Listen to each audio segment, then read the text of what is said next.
ಹೇಳಪ್ಪ. ಇವನೇ ಪುಂಡ ಭಸ್ಮಾಸುರ ಮಹಾರಾಜಕರ ಜಯರಬಡಿ. ಇವನ ಪುಂಡ ಭಸ್ಮಾಸುರಕ್ಕೂ ಜೈ. ಕೊಲೆ ಮಂತ್ರಿ ಕೊಲೆ. ನಿನ್ನ ಪಗಾರ ಮನೆ ಎಷ್ಟು? ಯಪ್ಪ ನೀವು ಅಂದ್ಬಿಟ್ರೆ 5 ಮಂದಿ ಹೆಂಡ್ರು 8 ಮಕ್ಕಳು.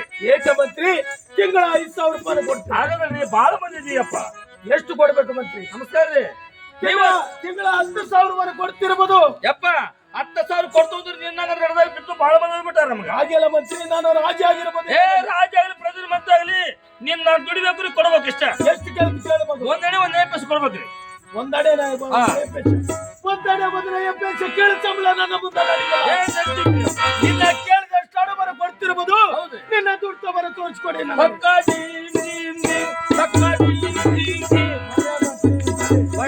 ನನಗನ ವೀರಾದು ವೀರನು ಸೂರಜ್ ಸೂರನು ಎಲ್ಲಿರಬಹುದು? ಅದನ್ರಿ ಅಪ್ಪ ನಿರಕತ್ರಿ ವೀರಾಸುರ ಯಾರು ಇರಬಹುದು ಇಲ್ಲ ಮೇಲೆ? ಬೀಪ್ರಾಜ ದೊಡ್ಡವ್ರಿ.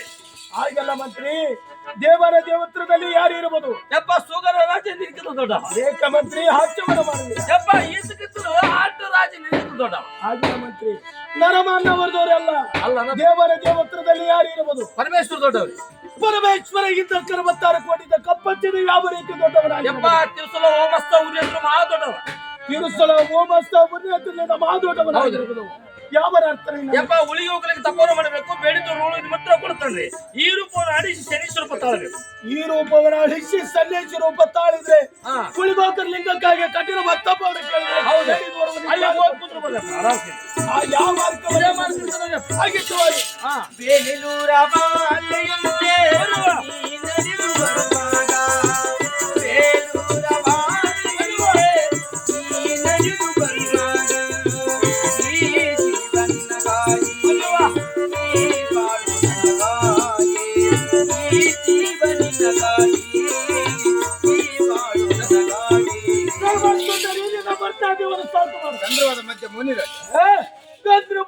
ಮಧ್ಯ ಮುನಿ. ಈ ಮಧ್ಯರಾತ್ರಿ ಎಲ್ಲ ಬರುವ ಕಾರಣವೇನು? ಶಿವನ ಪಾದಪೂಜೆ. ಎಲ್ಲಿರಬಹುದು ನಿಮ್ಮ ಶಿವನು? ತಿರುಸಲ ಹೋಮೋತ್ಸವನ ಕೊಟ್ಟು ಕಾಡ ಬೆಟ್ಟದಲ್ಲಿ ಕೊಟ್ಟಿದ್ದೇನೆ ನಿಮ್ಮ ಶಿವನು. ನಿಮ್ಮ ತಲೆನು? ನಮ್ಮ ತಲೆ ತಿರುಸಲ ಹೋಮೋತ್ಸವ. ನಮೋ ನಮಸ್ಕಾರ. ನಮಗೆ ನಮಸ್ಕಾರ. ದಾನವರು ನಾವು ದೇವತೆ. ನಾವು ದಾನವರು ನೀವು ದೇವತ್ರ. ಆಮೇಲೆ ಬರ್ತಾನೆ ಹೊರತು ಬಾಳಂಬ ಕಳೆಯಲ್ಲಿ ನಾನು ಕಡೆ ಬಂಗಾರದ ಎನ್ನ